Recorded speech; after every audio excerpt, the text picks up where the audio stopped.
Nengo Korea Korea Ayo Nengo Korea Korea A Nyami dia kanga go go diero goro Gere geshono iyankwa Kawe shanora jere akwaya Gere shide anake Ae Ayo yakaga kewaine A Yakaga kewaine Yare ke kanyanga yo godie horo gere geshnori akwa kawe shnora jere akwa ya gere shide anake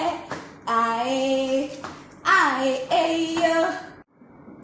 Hi guys, it's yet another video and thanks for tuning in. Remember to share this video, like it, subscribe and put on that notification bell so every time when I post a video you'll be the first one to get notified. So today I decided to do something different, a little bit sassy, a little bit cultural wise.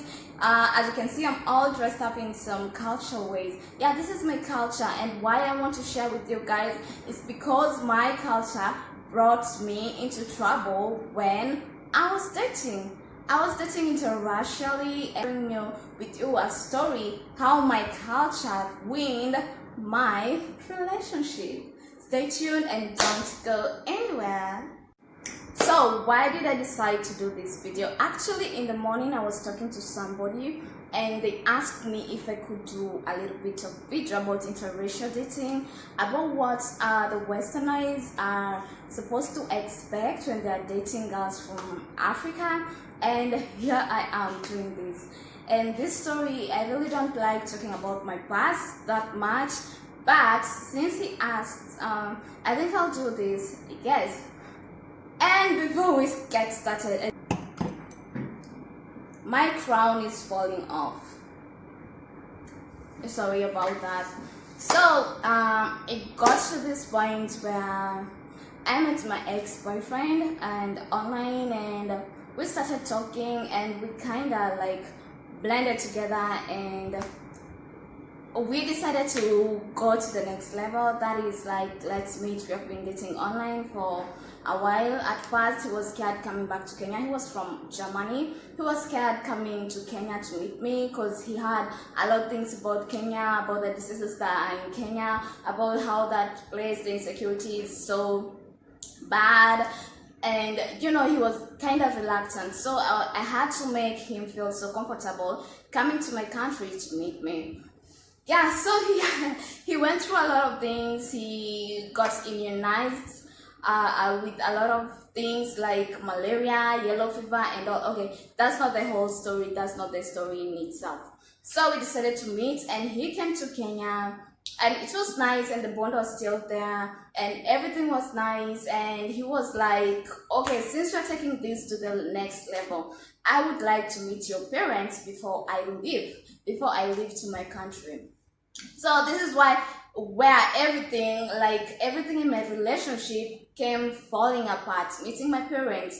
My parents are not that demanding, actually. They are very quite nice people. So I was like, okay, if you want to meet my parents, that shows you're like even serious with me, because not so many men would like to meet your parents. A lot of men would like just to have like, let's go on a holiday together, let's spend time, and when we're done, it's like, okay, we had a nice time, okay, now it's over.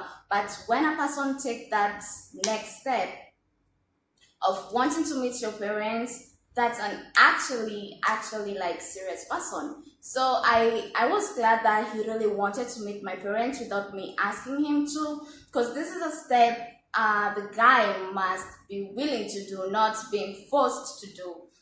Yes, so we went home, and in Africa, and a lot of you are Africans. Okay, no, not a lot of you. Some of you are Africans, and like when you're visiting your parents and all, you're not supposed to go empty-handed. That's just the way. Even me right now, if I go back like to my country, it's my home, but I'm not supposed to go empty-handed, because I'm going to my parents, and this is the part where I show like appreciation coming to your home, So when we were going to my parents, I was like, okay, we are not supposed to go empty-handed like that.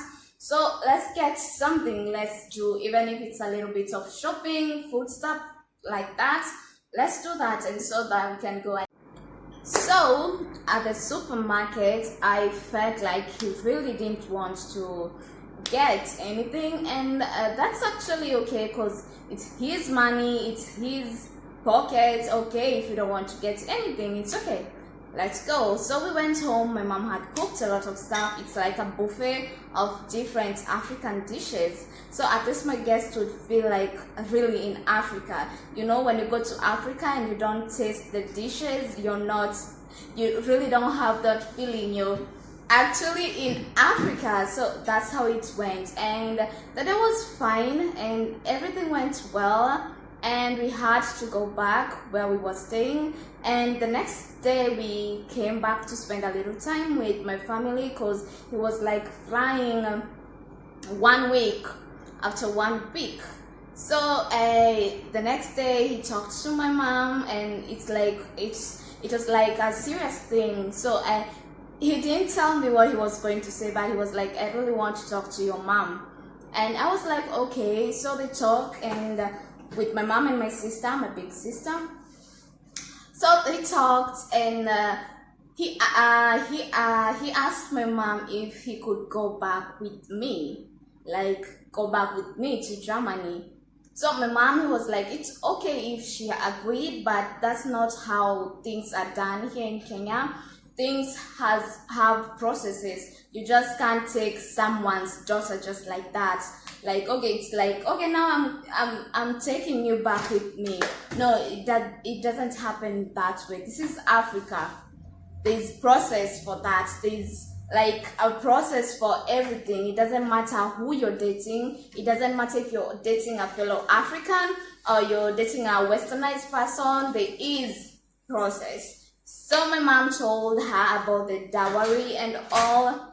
There's dowry, and there's a process first. They must come together and agree. And since they've seen him, my mom saw him and he liked him. He said he had a nice heart and he was respectful and he liked the way we like related to each other. But I wouldn't just leave my country just like that. I'm someone's daughter. Hey, I'm someone's daughter. So he didn't like that part. He didn't like that part about being told about dowry. And I felt like this is the part where I missed telling him. You know, I couldn't entirely like put the blame on me. But I think also he could have done his own like research. When he's getting into this, he could done his own research about how to get married to an African girl. Yeah, he could have done his own research, but surely, how could you date an African girl without knowing there's like all these things coming with her, you know? So he didn't like that part, and he was like, okay, I can never pay for you. You're not like a good, you're not like something I can just buy. And I tried to make him understand it's not just buying. It's not like you're buying me. It's a token of appreciation for my family, for my parents. Like they kept me like. So it was really hard for me to keep on trying to make him understand that this is not like you're buying me off. This is just a token of appreciation, because there are things in this life like they're really priceless. You just can't put a tag on somebody's daughter. You can't just put a tag on love. You can't just put a tag on marriage. So it was really hard, and I didn't want all that drama to destroy our time together. So we just decided not to stop talking about it right now. We will revisit in when it was the right time, but that is where we went wrong, because if we didn't agree on this right now, how are we sure that when is the right time we will actually come to an agreement? So 1 week we spent together. It was nice, and he went back to his country and he was like, okay, I want you to come and visit me and meet my family, of which I was okay with, but his family did not know English, and he was like, my parents don't understand English, so you must learn a little bit of Germany first. And I googled up some schools here around me that I would actually get to quite fast because they're near me. And I told him about it. Like, I've seen this school, it's cheap and it's near me. So by the time my passport is under process, like for 3 months or so, I would have known something in those 3 months. And at least if it's talking, I would have a little bit of knowledge. Something little about Germany, it's better than knowing anything. And he was like, okay, that's good. So after I sent him the prices, of which it was the cheapest school in my country and it was close to me, he again changed his mind. And he was like, okay, no, it's okay, you'll just come and study German from here. And I was okay with it. So we continued talking, but it seems like we didn't like understand all this. And me trying to make him understand all that, why am I doing this? And he started telling me that he didn't like how my family presented himself. My family presented themselves to him. Like, it was like we were just looking forward to his money. It's Africa, bride price is must. And it's not just because of my family feeling prideful about their daughter being given away from marriage. It's also about me as a woman.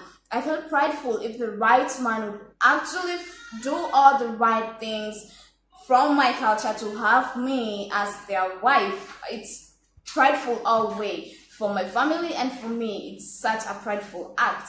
But that's how it ended, and that's how we just went from dating to being friends, and from being friends to being nothing.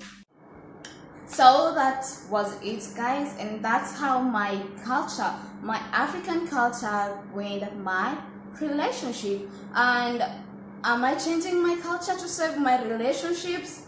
No, I'm not changing my culture, not now, not anytime soon, because I'm sure the right man will do all the right things for me. And that was it. Like this video, subscribe, and put on that notification bell. And don't forget to share this video. And cheers to African culture. Cheers to everyone who respects African culture. And cheers to all of you. I love you guys. Stay safe and subscribe. Bye.